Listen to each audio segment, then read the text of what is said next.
नमस्कार दोस्तों, जय हिंद, वंदे मातरम। अपना सक्षम पॉइंट यूट्यूब चैनल पर एक बार फिर से आप सभी का हार्दिक स्वागत है। कल हमने मुगल साम्राज्य का टॉपिक शुरू किया था। मुगल साम्राज्य की थ्योरी की क्लास लगाई थी कल हमने नाथ पब्लिकेशन की बुक से, जिसमें हमने पढ़ा था मुगल साम्राज्य की स्थापना, मुगल साम्राज्य के संस्थापक बाबर, मुगल साम्राज्य के दूसरे शासक हुमायूं और शेरशाह सूरी के बारे में।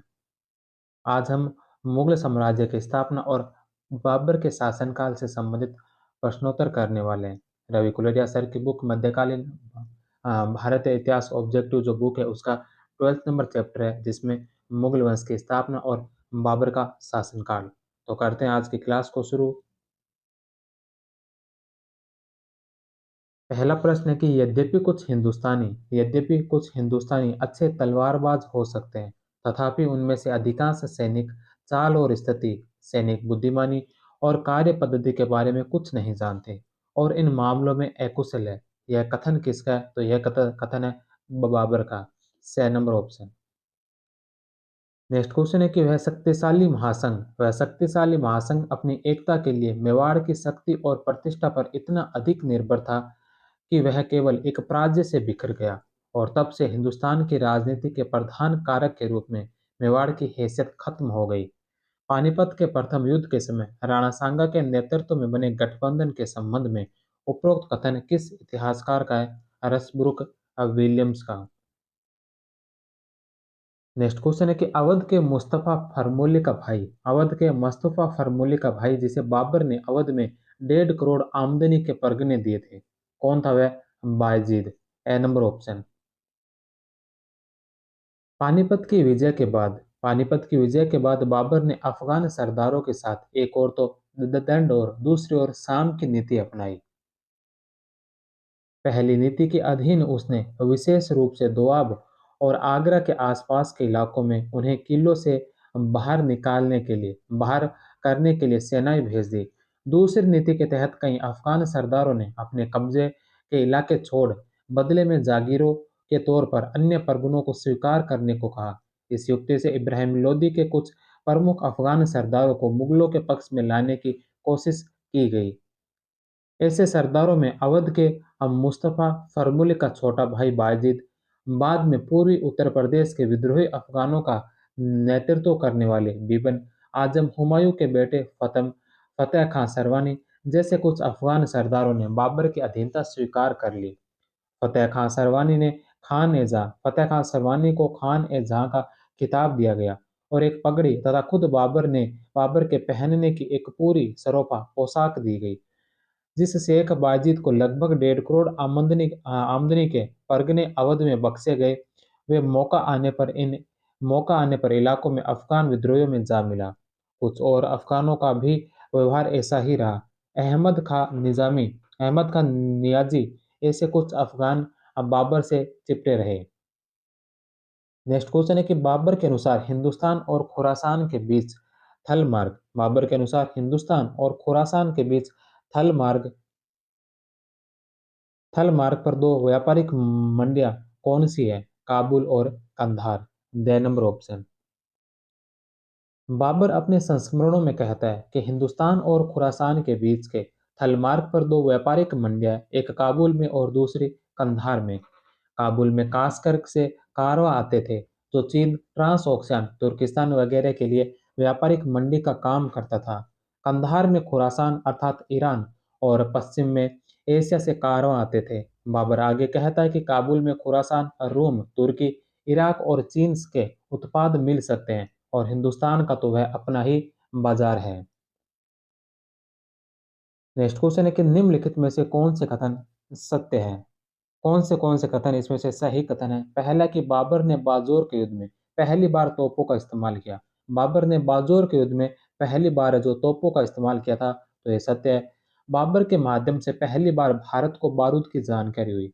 तो भारत को बारूद की जानकारी पहले से ही थी। चीनी मूल के जो बारूद है, इसका प्रयोग भारत में इमारतों के जो दीवारें थी, दीवारें गिराने के लिए इस बारूद का पहले ही प्रयोग किया जाता था। तो बारूद की जानकारी सल्तनत काल में भी थी। 2 नंबर ऑप्शन इसका गलत होगा। तीसरा कि पानीपत व खानवा के युद्ध में बाबर ने तोपों का उपयोग किया। पानीपत और खानवा के युद्ध में बाबर ने तोपों का उपयोग किया, तो यह सही है। 1 और 3 बे नंबर ऑप्शन। भारत में तोप और बंदूक दाखिल करने का श्रेय आमतौर पर बाबर को दिया गया है। यद्यपि चीनी मूल के बारूद का प्रवेश भारत में चीन से हुआ और 13वीं सदी के मध्य में किलों की दीवारों को ढहाने के लिए इसका इस्तेमाल किया जा रहा था। तथापि तोपों और बंदूकों के लिए इसका उपयोग यूरोप में आरंभ हुआ। ईरान और मध्य एशिया में तोपों और बंदूकों के इस्तेमाल का आरंभ सामान्यतः 1514 की सालदिरान की लड़ाई में माना जाता है। इस लड़ाई में ईरान के शाह इस्माइल की सेना के खिलाफ रूमी सुल्तान ने इसका पूरी तरह उपयोग किया था। बाबर ने 1516 में दो रूमी उस्ताद तोपचों की सेवा प्राप्त कर शीघ्रता से इन हथियारों को अपना लिया। उसने 1519 में बाजोर की लड़ाई में इनके प्रथम उपयोग का उल्लेख किया है। नेक्स्ट क्वेश्चन है कि तैमूरियों के संरक्षक पीर माने जाने वाले एक नक्शबंदी संत जिसका बाबर भी मुरीद था। तैमूरियों के संरक्षक पीर माने जाने वाले एक नक्शबंदी संत कौन थे जिसका बाबर भी मुरीद था? शेख उबैदुल्ला अहरार। एक धर्मपरायण मुसलमान एक धर्मपरायण मुसलमान के रूप में बाबर नियम से नमाज अदा करता था। कोई चूक किए बिना रमजान के रोजे रखता था। वह नक्शबंदी संत शेख उबैदुल्ला अहरार का भी मुरीद था, जो तैमूरियों के संरक्षक पीर माने जाते थे। और शरीयत के कठोर पालन पर बहुत जोर देते थे। बाबर ने कई बार अपने सपने में इस संत को देखा, लेकिन संकीर्ण सांप्रदायिक भेदों की वजह से वह परवाह नहीं करता था। ट्रांस ओक्सियाना का वातावरण संकीर्ण रूढ़िवादिता का नहीं था, बल्कि वहाँ व्यक्ति को धार्मिक मामलों में काफी आजादी थी। बाबर बाबा कुली का उल्लेख करता है, जो उसका अभिभावक बनाया गया था, लेकिन वह नमाज नहीं अदा करता था, रोजे नहीं रखता था, वह काफिर की तरह था। बाबर ने इसी परिवेश में अपने चरित्र को ढाला। यही कारण था कि ताशकंद में उसे किजिल अब्बास शियापंथी ईरानियों की पोशाक पहनने में कोई झिझक नहीं हुई। यद्यपि सुन्नी लोग इसे गैर इस्लामी मानते हैं, लेकिन राजनीतिक दृष्टि से उस समय ऐसा करना जरूरी था, इसलिए उसने ऐसा ही किया। नेक्स्ट क्वेश्चन है कि बाबर के काल के संबंध में निम्नलिखित में से कौन सा कथन सही नहीं है? बाबर के काल के संबंध में कौन सा कथन सही नहीं है? पहला है कि बाबर के समय संभल में मस्जिद का निर्माण करवाया गया। बाबर के समय संभल में मस्जिद का निर्माण हुआ था, ये सही है। बाबर के समय अयोध्या में मस्जिद का निर्माण हुआ। अयोध्या में जो राम जन्मभूमि राम मंदिर था, उसे गिराकर उसकी जगह बाबरी मस्जिद का निर्माण किया था बाबर के समय, ये भी सत्य है। बाबर ने उर्वा या उर्वाही घाटी में जैन देवी देवताओं की प्रतिमाओं को नष्ट करने का हुक्म दिया था, यह भी सत्य है। चौथा कि बाबर ने ग्वालियर के किले में स्थित मंदिरों और प्रतिमाओं को नष्ट करने का हुक्म दिया था। तो बाबर ने ग्वालियर के किले में गए था, वहां की मूर्तियों को का जिक्र भी किया, लेकिन उन प्रतिमाओं और मूर्तियों को नष्ट करने का कोई उल्लेख नहीं मिलता है। ड नंबर ऑप्शन इसका गलत है।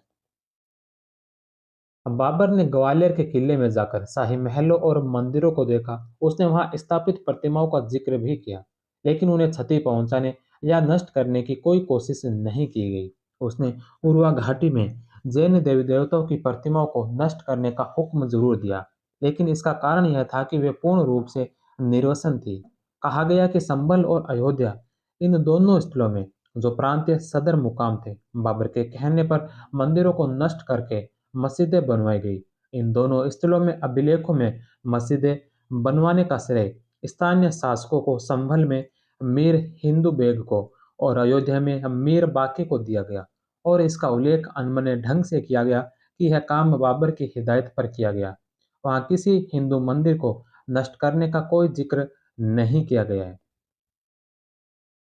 नेक्स्ट क्वेश्चन है कि निम्नलिखित में से कौन सा क्षेत्र बाबर के साम्राज्य में सम्मिलित नहीं था? निम्नलिखित में से कौन सा क्षेत्र बाबर के साम्राज्य में सम्मिलित नहीं था? काबुल का क्षेत्र, पंजाब का क्षेत्र और आधुनिक उत्तर प्रदेश का अधिकांश क्षेत्र, ये तीनों बाबर के साम्राज्य में सम्मिलित है। आधुनिक राजस्थान का अधिकांश क्षेत्र जो बाबर और हुमायूं दोनों के समय इनके साम्राज्य में नहीं था। अकबर के समय अकबर ने राजपूत नीति अपनाई और धीरे धीरे राजपूत शासकों को जो अपने अधीन किया था। नेक्स्ट क्वेश्चन है कि काबुल में चित्रकला की नींव डालने का श्रेय किसको दिया जाता है? काबुल में चित्रकला की नींव डालने का श्रेय किसे दिया जाता है? तो यह श्रेय दिया जाता है बाबर को। 6 नंबर ऑप्शन बाबर। बाबर चित्रकला, संगीत और नृत्य तथा कविता का बहुत प्रेमी था, जबकि रूढ़िवादी मुसलमान इन चीजों को नीची निगाह से देखते थे। बाबर हेरात में वेस्कर मिर्जा के दरबार में उस्ताद चित्रकार बेहजाद की बहुत तारीफ करता था। बाबर ने काबुल में चित्रकारी की नींव डाली। उसने उसके तुजुक संस्मरण में यत्र तत्र बिखरी काव्य पंक्तियों के अलावा उसने तुर्की भाषा में एक दीवान भी लिखा। उसने शेख उबैदुल्ला एहरार की प्रसिद्ध कृति और वालिदिया रिसाला का एक छंदबद्ध रूपांतर भी तैयार किया। वह अपने समय के नामी शायरों से संपर्क रखता था, जैसे अली शेर नवाई से। बाबर के तुजुक को विश्व साहित्य के गौरव ग्रंथों में शुमार किया गया, जो सर्वथा उचित है। सकताई तुर्की भाषा में लिखे इस संस्मरण में उसने जिस शुद्ध शैली का प्रयोग किया, उसके कारण वह अली शेर नवाई के साथ साथ आधुनिक उज़्बेकी तुर्की भाषा का जनक माना जाता है। नेक्स्ट क्वेश्चन है, राजत्व के बंधन के समान कठोर बंधन और कोई नहीं है। राजत्व के बंधन के समान कठोर बंधन और कोई नहीं है। विश्राम का मेल शासन से नहीं बैठता। यह कथन किसका है? बाबर ने हुमायूं से कहा था। नेक्स्ट क्वेश्चन है कि बाबर के संस्मरण के अनुसार उसने भारत पर आक्रमण करने के लिए आमंत्रित करने वालों में कौन शामिल नहीं था? बाबर के संस्मरण के अनुसार उसे भारत आक्रमण करने के लिए आमंत्रित करने वालों में कौन शामिल नहीं था? तो दौलत खां और आलम खां लोधी, इन दोनों ने आमंत्रित किया था। और बाबर के संस्मरण बाबरनामा के अनुसार राणा सांगा ने भी बाबर को आमंत्रित किया था। मुल्ला मुर्शिद का कहीं उल्लेख नहीं है। बे नंबर ऑप्शन। बाबर ने अपने दूत मुल्ला मुर्शिद को दिल्ली भेजा, जिसमें मांग की गई कि जो प्रदेश प्राचीन समय में तुर्कों द्वारा अधिकृत थे वे उसे सौंप दिए जाए, किंतु दौलत खां लोधी ने उसे बंदी बना लिया। पंजाब का सूबेदार दौलत खां लोधी व इब्राहिम लोधी का चाचा आलम खां लोधी परस्पर विरोधी थे। दौलत खां ने अपने पुत्र दिलावर खां को बाबर के पास भेजा, ताकि वो इब्राहिम लोधी के स्थान पर दौलत खां को शासक बनाने में सहायता दे। बाबर ने स्वयं यह भी लिखा है कि जब मैं काबुल में था, तब आलम खां लोधी यहाँ आया और राणा सांगा का दूत भी मुझसे मिला। हालांकि कुछ इतिहासकार राणा सांगा द्वारा बाबर को भारत पर आक्रमण करने के आमंत्रण को खारिज करते हैं। नेक्स्ट क्वेश्चन है कि निम्नलिखित में से किस या किन युद्धों को बाबर ने जिहाद की संज्ञा दी? बाबर ने कौन कौन से युद्धों को जिहाद की संज्ञा दी थी? तो जिहाद की संज्ञा दी थी खानवा के युद्ध को और चंदेरी के युद्ध को। खानवा का युद्ध और चंदेरी के युद्ध को जो बाबर ने जिहाद की संज्ञा दी थी। 2 और 3, बे नंबर ऑप्शन इसका राइट होगा। नेक्स्ट क्वेश्चन है कि बाबर के भारत आने के फलस्वरूप उपमहाद्वीप में बारूद के उपयोग की शुरुआत हुई। तो बारूद की शुरुआत पहले ही हो चुकी थी सल्तनत काल में। उपमहाद्वीप में स्थापत्य कला में मेहराब और गुबंद बनाने की शुरुआत हुई। तो स्थापत्य कला में मेहराब और गुबंद बनाने की शुरुआत भी सल्तनत काल में हो चुकी थी। तो ये दोनों तो गलत है। तीसरा है कि बाबर के भारत आने के फलस्वरूप इस क्षेत्र में तैमूरी या तिमुरिद राजवंश की स्थापना हुई थी। तो तैमूरी राजवंश की स्थापना हुई, ये बात है जो सही है। 3 नंबर ऑप्शन, केवल 3, बे नंबर ऑप्शन इसका राइट होगा। अब बारूद का उपयोग पहले हो चुका था। बहमनियों ने भी बारूद से चलने वाले हथियार जमा कर लिए थे। मेहराब और गुबंद बनाने की शुरुआत सल्तनत काल में हो चुकी थी। नेक्स्ट क्वेश्चन है कि बाबर ने भारत में नई सैन्य युक्तियों को शुरू किया। बाबर ने भारत में नई सैन्य युक्तियों को शुरू किया। इनमें छकड़ा गाड़ियों को लोहे की चेनों से बांध कर रखना, उन्हें खाइयों से सुरक्षित करना और बगली दस्ते तुलुगमा मुहैया कराने जैसी युक्तियां शामिल थी। बाबर ने ये युक्तियां कहाँ से सीखी थी? तो ये सीखी थी ओटोमन और उज्बेकों से। नेक्स्ट क्वेश्चन है कि भारत में मुगल साम्राज्य की नींव रखने वाले बाबर के संबंध में निम्नलिखित कथनों में से असत्य कथन है। बाबर से संबंधित असत्य कथन इसमें से कौन सा है? तो सबसे पहला कथन है कि जहीरुद्दीन बाबर का जन्म 14 फरवरी 1483 को काबुल में हुआ। तो जहीरुद्दीन बाबर का जो जन्म है यह 14 फरवरी 1483 को हुआ था, लेकिन काबुल में नहीं हुआ था। इनका जन्म हुआ था फरगना के अंदर। बाबर का जन्म फरगना में हुआ था, काबुल में नहीं। तो पहला ही ऑप्शन इसका गलत होगा। दूसरा है कि बाबर ने 11 वर्ष के अल्पायु में फरगना का राज्यभार ग्रहण किया था। 11 वर्ष के अल्पायु में फरगना का राज्यभार ग्रहण किया, ये सही है। बाबर ने उज़्बेकों से तुलुगमा का प्रयोग सीखा। बाबर ने अपने जीवन काल में 3 बार समरकंद जीता और तीनों बार उसे उसके हाथ से निकल गया। तो ब, स और द तीनों सही है। ए नंबर इसका असत्य होगा। बाबर का जन्म 14 फरवरी 1483 को फरगना में हुआ। बाबर की मृत्यु 26 दिसंबर 1530 को आगरा में हुई और उसे आगरा के आराम बाग में दफनाया गया। बाद में शेरशाह के काल में उसके अवशेषों को काबुल में ले जाकर दफनाया गया। नेक्स्ट क्वेश्चन है कि बाबर ने खान या खाकान की पदवी धारण की थी। बाबर ने खान या खाकान की पदवी कब धारण की थी? 1526 में। 1526 में पानीपत के प्रथम युद्ध विजय के पश्चात। नेक्स्ट क्वेश्चन है कथन और कारण दे रखे हैं। तो पहला कथन है कि खानवा का युद्ध निश्चय ही पानीपत के प्रथम खानवा का युद्ध निश्चय ही पानीपत के प्रथम प्रथम युद्ध की अपेक्षा अधिक निर्णायक और महत्वपूर्ण था। खानवा का जो युद्ध है यह निश्चय पानीपत के प्रथम युद्ध की अपेक्षा अधिक निर्णायक और महत्वपूर्ण था, तो यह सही है। राणा सांगा निश्चय ही इब्राहिम लोदी की अपेक्षा दुर्जय शत्रु था, तो दोनों ही ऑप्शन सही है। ए और आर दोनों सही है और आर ए की सही व्याख्या करता है। ए नंबर ऑप्शन। नेक्स्ट क्वेश्चन है कि हिंदुस्तान की प्रमुख विशेषता यह है। हिंदुस्तान की प्रमुख विशेषता यह है कि यह एक विशाल देश है और इसमें सोने चांदी का प्राचुर्य है। दूसरी अच्छी बात यह है कि हिंदुस्तान में हर एक पैसे और व्यवसाय के असंख्य कामगार हैं जिनका अंत नहीं है। किसी भी प्रकार का कार्य हो उसके लिए प्रशिक्षित लोग तैयार मिलते हैं और व्यवसाय का यह प्रशिक्षण पिता से पुत्र की परंपरा में पीढ़ियों से चला आया है। हिंदुस्तान की प्रमुख विशेषता यह है कि यह एक विशाल देश है। इसमें सोने चांदी का प्राचुर्य है। दूसरी अच्छी बात यह है कि हिंदुस्तान में हर एक पेशे और व्यवसाय के असंख्य कामगार हैं जिनका अंत नहीं है। किसी भी प्रकार का कार्य हो उसके लिए प्रशिक्षित लोग तैयार मिलते हैं और व्यवसाय का यह प्रशिक्षण पिता से पुत्र की परंपरा में पीढ़ियों से चलता है। यह किसका कथन था? तो यह कथन था बाबर का। नेक्स्ट क्वेश्चन है कि एहसान दौलत बेगम थी। एहसान दौलत किसकी बेगम थी? यह थी बाबर की नानी। ए नंबर ऑप्शन। नेक्स्ट क्वेश्चन है कि निम्नलिखित में से किसने लिखा कि बाबर की मृत्यु जहर देने से हुई? बाबर की मृत्यु जहर देने से हुई, यह किसने लिखा था? यह लिखा था गुलबदन बेगम ने। नेक्स्ट क्वेश्चन है कि बंगाल के संबंध में किसे यह जानकर आश्चर्य हुआ? बंगाल के संबंध में किसे यह जानकर आश्चर्य हुआ कि वहां की परंपरा के अनुसार कोई भी शक्तिशाली व्यक्ति शासक को मारकर गद्दी पर बैठ जाता था। वहां की परंपरा के अनुसार कोई भी शक्तिशाली व्यक्ति शासक को मारकर गद्दी पर बैठ जाता था और उमरा उसे अपना शासक स्वीकार कर लेते थे बाबर को। ए नंबर ऑप्शन। नेक्स्ट क्वेश्चन है कि हिंद के लोगों के पास आंकड़ों की श्रेष्ठ व्यवस्था है। हिंद के लोगों के पास आंकड़ों की श्रेष्ठ व्यवस्था है।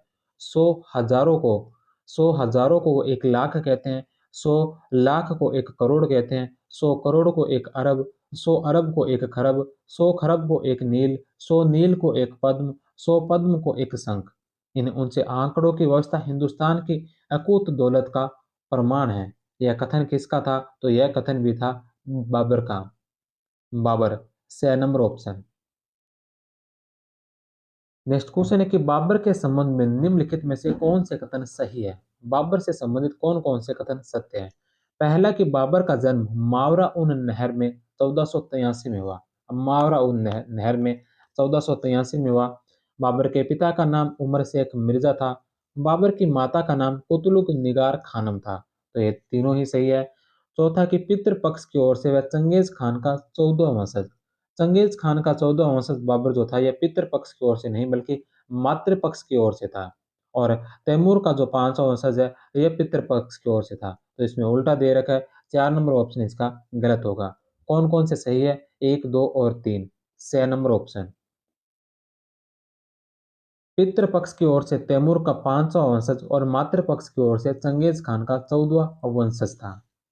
नेक्स्ट क्वेश्चन है कि काबुल हिंदुस्तान और खुरासान के बीच का मुकाम है। काबुल हिंदुस्तान और खुरासान के बीच का मुकाम है। यह कथन किसका है? बाबर का। ए नंबर ऑप्शन।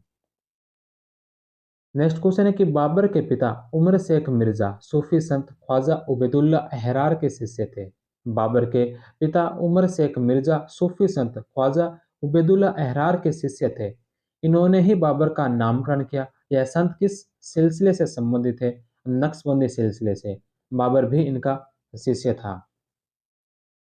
नेक्स्ट क्वेश्चन है कि यदि पराजय ही मिली है युद्ध के मैदान में तो क्या हुआ? लूट नहीं पाया, अभी सर्वस्व अभी भी शेष है, कर्तव्य, इच्छा शक्ति और उत्साह, जिसका समर्पण या नमन संभव नहीं। ये पंक्तियां किसने लिखी थी? बाबर ने, बाबरनामा में।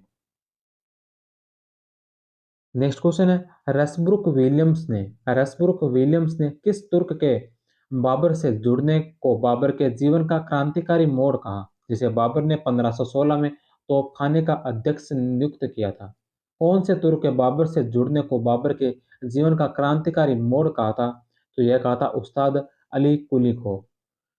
उस्ताद अली कुली को बाबर ने तोपखाने का अध्यक्ष नियुक्त किया। मुस्तफा खान भी तुर्की का एक तोपची था, जिसकी सेवाएं 1520 से 25 के मध्य बाबर को प्राप्त हुई। नेक्स्ट क्वेश्चन है कि मध्य एशिया में बार बार असफल होने के कारण बाबर के बारे में किसने कहा? बाबर के बारे में किसने कहा था कि किस्मत के हाथ गेंद बना और वह शतरंज के बादशाह जैसा एक से दूसरी जगह भागता और समुद्र के किनारे पड़े कंकर के समान ठोकरे खाता रहता है? तो यह किसने कहा था? फरिश्ता ने। बे नंबर ऑप्शन। नेक्स्ट क्वेश्चन है सरेपुल के युद्ध में बाबर को परास्त कर उसकी बहन खानजादा बेगम से विवाह करने वाला उज़्बेक सरदार कौन था? शेबानी खां। 1502 में सरेपुल युद्ध में बाबर की हार हुई और बाबर की बहन शेबानी खां के हाथ लगी। उसने उसे विवाह कर लिया और बाद में उसे त्याग दिया। नेक्स्ट क्वेश्चन है कि बाबर के बारे में निम्नलिखित में से कौन से कथन सत्य है? बाबर के बारे में कौन कौन से कथन सही है? पहला है कि बाबर एक विशाल साम्राज्य की स्थापना करना चाहता था। बाबर एक विशाल साम्राज्य की स्थापना करना चाहता था। बाबर काबुल को घोर गरीबी का देश मानता था। बाबर के अनुसार हिंदुस्तान न केवल एक लंबा चौड़ा देश है, बल्कि यहाँ पर सोने का बड़ा भंडार भी है। बाबर ने 111 वर्षीय एक वृद्ध महिला से अपने पूर्वज तैमूर के भारत में किए गए वीरतापूर्वक कार्यों की कहानी सुनी थी। तो इसमें चारों ही ऑप्शन सही है। The number option. इसके अलावा बाबर को अफगान जनजुहा कबीले के नेता मलिक हस्त से भारत की आतंकिक दशा की पूरी जानकारी मिल गई थी।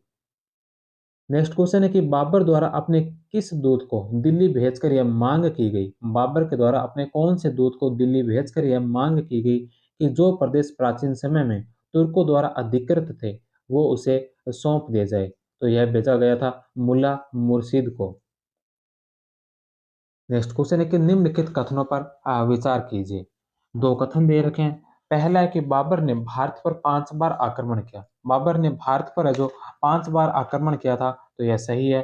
दूसरा है कि बाजोर व भेरा पर आक्रमण बाबर का पहला भारत अभियान था। तो दोनों ही ऑप्शन इसके सही है। 6 नंबर ऑप्शन।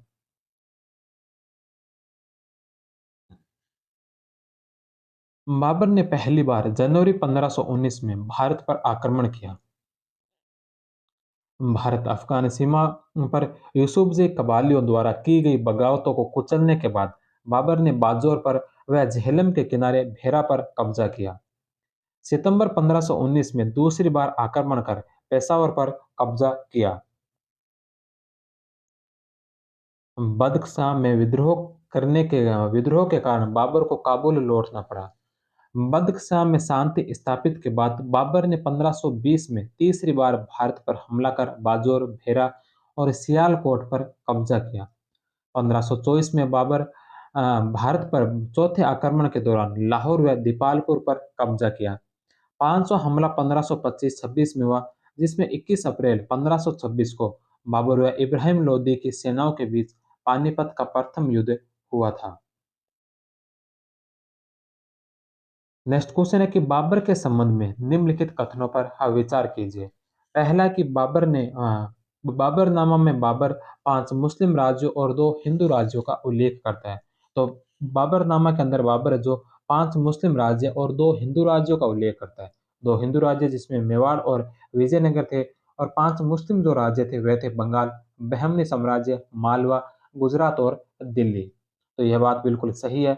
दूसरा कि 2 हिंदू राज्यों मेवाड़ और विजयनगर के शासक क्रमशः राणा सांगा और रामदेव राय थे। मेवाड़ के शासक राणा सांगा का उल्लेख करता है। विजयनगर के शासक रामदेव राय नहीं, बल्कि विजयनगर के शासक कृष्णदेव राय का उल्लेख करता है। तो 2 नंबर ऑप्शन इसमें गलत होगा, केवल एक सही, ए नंबर ऑप्शन। नेक्स्ट क्वेश्चन है कि बाबरनामा में उल्लेखित मुस्लिम राज्य और उनके शासकों को सुमेलित कीजिए। बाबरनामा के अंदर बाबर ने 5 मुस्लिम राज्यों का उल्लेख किया है, उसमें से 4 मुस्लिम राज्य यहाँ दे रखे हैं और इनके शासक कौन थे उनसे सुमेलित करना है। बंगाल, बंगाल का जो शासक था यह था नुसरत खां। दूसरे नंबर पर है बहमनी, बहमनी का शासक था कुली मुल्ला शाह। मालवा, मालवा का शासक था महमूद खिलजी द्वितीय, और गुजरात का शासक था मुजफ्फर शाह द्वितीय। बी, ए, डी और सी, 6 नंबर ऑप्शन। 5वां मुस्लिम राज्य जिसका बाबर उल्लेख करता है वह दिल्ली था, जिसका शासक इब्राहिम लोदी था। नेक्स्ट क्वेश्चन है कि बाबर के किस अभियान के समय भारत में पहली बार तोपखाने का प्रयोग हुआ। बाबर के कौन से अभियान के समय भारत में पहली बार तोपखाने का प्रयोग हुआ था। बाजोर और बेहरा अभियान के समय। बाजोर व बेहरा यूसुफ से अफगानों के अधीन थे, जिसे भारत का प्रवेश द्वार कहा जाता है। बाबर ने तोपखाने के अध्यक्ष उस्ताद अली कुली की सहायता से बाजोर दुर्ग को फतेह किया और वहां ख्वाजा कलां को नियुक्त किया। नेक्स्ट क्वेश्चन है कि पानीपत के युद्ध के संबंध में निम्नलिखित में से कौन से कथन सही है। पहला कि यह युद्ध 21 अप्रैल 1526 को बाबर और इब्राहिम लोदी के मध्य हुआ, तो यह सही है। बाबर ने इसमें तुलुगमा युद्ध पद्धति का उल्लेख किया, बाबर ने इसमें तुलुगमा युद्ध पद्धति का उल्लेख प्रयोग किया, यह भी सत्य है। बाबर ने तुलुगमा पद्धति अरब लोगों से सीखी थी, तो बाबर ने जो तुलुगमा पद्धति अरबों से नहीं बल्कि उज्बेकों से सीखी थी, तो 3 नंबर ऑप्शन इसका गलत होगा। और चौथा कि बाबर ने इस युद्ध में उस्मानी विधि का भी प्रयोग किया था, तो तुलुगमा और उस्मानी दोनों विधियों का प्रयोग किया था। 4 नंबर भी इसमें सही है, 3 गलत है। सत्य कथन पूछा 1, 2 और 4, बे नंबर ऑप्शन। तुलुगमा पद्धति उज़्बेकों से सीखी थी। इस विधि में सेना के 2 छोरों को मुख्य भाग के दाएं और बाएं किनारे पर खड़ा किया जाता था, जो चक्कर काटकर शत्रु के पीछे से घेर लेते थे। उस्मानी या रूमी पद्धति में गाड़ियों को आपस में बांधकर उसके पीछे तोप व बंदूक चलाने को खड़ा किया जाता था। बाबर ने इसमें थोड़ा परिवर्तन करते हुए गाड़ियों के बीच में स्थान छुड़वाया, जहां से आसानी से घुड़सवार जा सकते थे। नेक्स्ट क्वेश्चन है कि किस मुगल बादशाह को उसकी उदारता के कारण कलंदर कहा जाता है। कौन से मुगल बादशाह को उसकी उदारता के कारण कलंदर कहा जाता है। बाबर को। पानीपत के युद्ध में विजय के पश्चात उसने काबुल के प्रत्येक निवासी को चांदी का सहारुकी सिक्का बांटा था, तो वहां की जनता ने जो उसे कलंदर कहा था। नेक्स्ट क्वेश्चन है कि बाबर के द्वारा लड़े गए निम्न युद्धों का सही क्रम क्या है। बाबर के द्वारा जो युद्ध किए गए इन युद्धों का सही क्रम क्या है, तो इसमें सबसे पहले नंबर पर है खानवा का युद्ध। खानवा का जो युद्ध युद्ध हुआ था यह हुआ था 17 मार्च 1527 को। तो 17 मार्च 1527 को हुआ था खानवा का युद्ध। दूसरा घाघरा का युद्ध। घाघरा का युद्ध हुआ था 6 मई 1529 को। 6 मई 1529 को घाघरा का युद्ध हुआ। पानीपत का प्रथम युद्ध।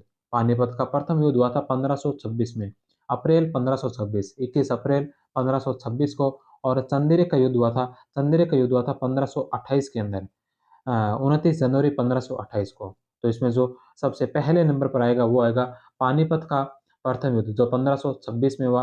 फिर खानवा का युद्ध 1527 में, उसके पश्चात चंदेरी का युद्ध 1528, और उसके पश्चात जो घाघरा का युद्ध जो 1529। 3, 1, 4 और 2, बे नंबर ऑप्शन। नेक्स्ट क्वेश्चन है कि हिंदुस्तान के सैनिक मरना जानते थे, लड़ना नहीं। हिंदुस्तान के सैनिक मरना जानते थे, लड़ना नहीं। यह कथन किसका है। बाबर का। बाबर ने अपनी आत्मकथा में लिखा था।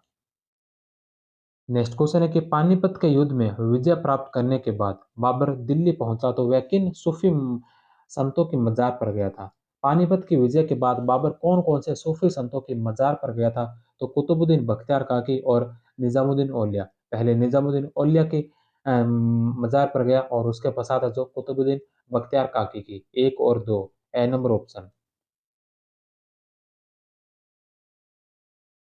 नेक्स्ट क्वेश्चन है कि खानवा के युद्ध की तुलना की जाती है। खानवा के युद्ध की तुलना कौन से युद्ध से की जाती है? तो बक्सर के युद्ध से। जिस प्रकार बक्सर के युद्ध के बाद अंग्रेजी साम्राज्य भारत में स्थायी रूप से जम गया, उसी प्रकार खानवा के युद्ध के बाद भारत में मुगल साम्राज्य स्थायी हो गया। इसी प्रकार मुगल साम्राज्य के लिए पानीपत का प्रथम युद्ध की तुलना प्लासी के युद्ध से की जाती है। नेक्स्ट क्वेश्चन है कि खानवा के युद्ध के संबंध में निम्न में से कौन सा कथन सही नहीं है? खानवा के युद्ध के बारे में कौन सा कथन असत्य कथन है? पहला कि यह युद्ध मार्च 1527 में राणा सांगा और बाबर के बीच हुआ। तो खानवा का जो युद्ध है यह मार्च 1527 में राणा सांगा और बाबर के मध्य हुआ था। यह सही है। रसब्रुक विलियम्स के अनुसार बाबर व सांगा की सेनाओं का अनुपात 1:8 था। तो यह भी सत्य है। तीसरा, ए एल श्रीवास्तव के अनुसार बाबर और राणा सांगा की सेनाओं का अनुपात 1:4 था। तो ए.एल. श्रीवास्तव ने बाबर और सांगा की सेना का जो अनुपात बताया 1:4 नहीं बल्कि 1:2 बताया। स नंबर ऑप्शन इसका गलत होगा। और द नंबर है कि युद्ध के दौरान घायल राणा सांगा का मुकुट झाला अज्जा ने धारण किया था। तो द नंबर भी सही है। असत्य कथन पूछा था, स नंबर ऑप्शन। नेक्स्ट क्वेश्चन है कि किस युद्ध के दौरान बाबर ने अपने सैनिकों को उत्साहित करने के लिए शराब न पीने का प्रण लिया? कौन से युद्ध के दौरान बाबर ने अपने सैनिकों को उत्साहित करने के लिए शराब न पीने का प्रण लिया था? खानवा के युद्ध के दौरान। बयाना के युद्ध में हार के बाद जब मुगल सेना हतोत्साहित थी, तब काबुल के प्रसिद्ध ज्योतिषी मोहम्मद शरीफ द्वारा बाबर की राजपूतों के हाथों पराजित होने की भविष्यवाणी की गई। इसमें मुगल सेना का मनोबल और गिर गया। ऐसे समय में बाबर ने धैर्य और समझदारी का परिचय दिया और अपने सैनिकों को उत्साहित करने के लिए शराब न पीने का निर्णय लिया और जिहाद का नारा दिया। नेक्स्ट क्वेश्चन है कि किस शहर के बारे में बाबर कहता था? कौन से शहर के बारे में बाबर कहता था कि दुनिया के किसी भी हिस्से में मनुष्य के रहने लायक ऐसा आनंददायक और शहर नहीं है? कौन से शहर के बारे में बाबर ने कहा था कि दुनिया के किसी भी हिस्से में मनुष्य के रहने लायक ऐसा आनंददायक कोई और शहर नहीं है? तो यह कहा था समरकंद के बारे में। हालांकि वह समरकंद के साथ साथ काबुल की जलवायु को भी सर्वश्रेष्ठ बताता है। नेक्स्ट क्वेश्चन है कि निम्नलिखित युद्धों और उसमें बाबर के विपक्षी नेतृत्वकर्ताओं को सुमेलित कीजिए। निम्नलिखित युद्धों में बाबर का युद्ध किन से हुआ था? सामने विपक्षी नेतृत्वकर्ता कौन थे? तो सबसे पहला पानीपत का युद्ध। पानीपत के युद्ध के समय बाबर के जो सामने था वह था इब्राहिम लोदी। दूसरा घाघरा का युद्ध। घाघरा के युद्ध में महमूद लोदी। चंदेरी का युद्ध। चंदेरी के युद्ध में मेदिनी राय और खानवा के युद्ध में बाबर का संघर्ष हुआ था राणा सांगा से। तो इसमें डी, सी, बी और A, the number option. Next question है कि किस युद्ध में विजय के पश्चात बाबर ने गाजी की उपाधि धारण की? कौन से युद्ध में विजय के पश्चात बाबर ने गाजी की उपाधि धारण की थी? खानवा के युद्ध में विजय के पश्चात। नेक्स्ट क्वेश्चन है कि खानवा के युद्ध में हिंदुओं के महान संगठन को कुचल दिया। खानवा के युद्ध ने हिंदुओं के महान संगठन को कुचल दिया। यह कथन किसका है? लेनपुल का, ए नंबर ऑप्शन।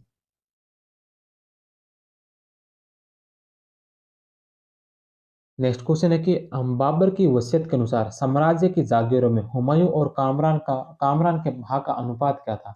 बाबर की वसीयत के अनुसार साम्राज्य की जागीरों में हुमायूं और कामरान के भाग का अनुपात क्या था? 6:5। छह नंबर ऑप्शन। हालांकि इसका अर्थ यह नहीं कि साम्राज्य का विभाजन किया जाए, यह जागीरों के आवंटन के संदर्भ में था। साथ ही उसने हुमायूं को यह भी सलाह दी कि वह अपने छोटे भाइयों और बेगों को दिन में 2 बार अपने दरबार में हाजिरी देने के लिए कहा करे। इसके अलावा उसने हुमायूं को समझाया कि वह अपने भाइयों के प्रति ऐसा व्यवहार न करे जिससे उन्हें दुख और कष्ट हो। नेक्स्ट क्वेश्चन है कि मध्ययुगीन भारत का पहला युद्ध जो जल और थल पर हुआ था। मध्ययुगीन भारत का पहला युद्ध जो जल और थल पर हुआ, घाघरा का युद्ध। घाघरा तथा गंगा के संगम के निकट घाघरा के किनारे यह युद्ध लड़ा गया। इसमें दोनों ओर से तोपखाना और नाव का प्रयोग किया गया था।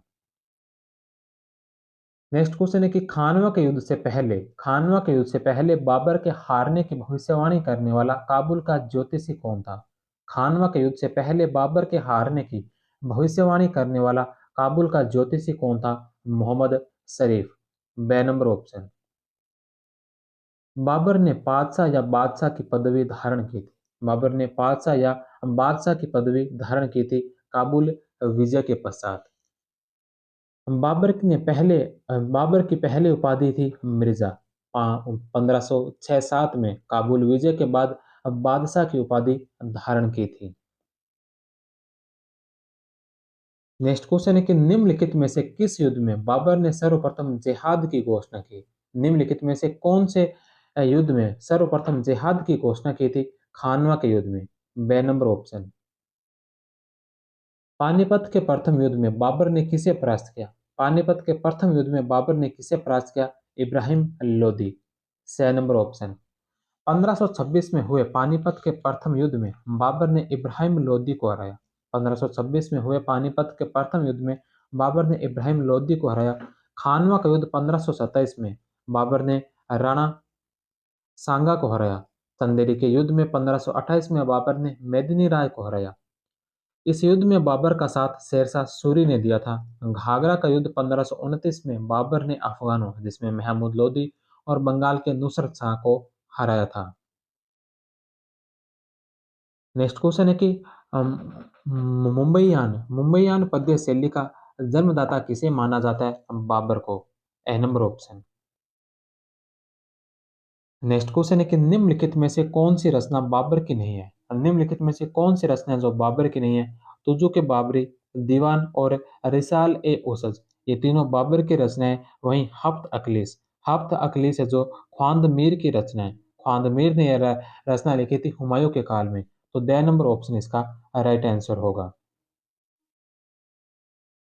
हफ्त अखिलीस की रचना हुमायूं के काल में ख्वांद मीर ने की थी। बाबर द्वारा तुर्की गीतों या कविताओं का संकलन दीवान नाम से जाना गया। बाबर नक्शबंदी सिलसिले के ख्वाजा ख्वाजा उब्देउल्लाह एरहार का अनुयायी था। उनकी लिखी रिसाला ए वालिदिया को बाबर ने तुर्की पद्य में रिसाल ए उसज या खत ए बाबरी नाम से लिखा था। नेक्स्ट क्वेश्चन है कि सर्वप्रथम किस मुगल सम्राट ने पादशाह की उपाधि धारण की? सबसे पहले कौन से मुगल सम्राट ने पादशाह की उपाधि धारण की थी? तो यह उपाधि धारण की थी बाबर ने। द नंबर ऑप्शन इसका राइट होगा। और इसी के साथ ही आज का यह जो चैप्टर जिसमें हमने मुगल साम्राज्य की स्थापना और बाबर के शासनकाल से संबंधित प्रश्नोत्तर किए, ये यहीं पर समाप्त होता है। कल की क्लास में हम पढ़ेंगे हुमायूं का शासनकाल। तो मिलते हैं हम कल की क्लास में। तब तक आप सभी का बहुत बहुत धन्यवाद। जय हिंद। वंदे मातरम।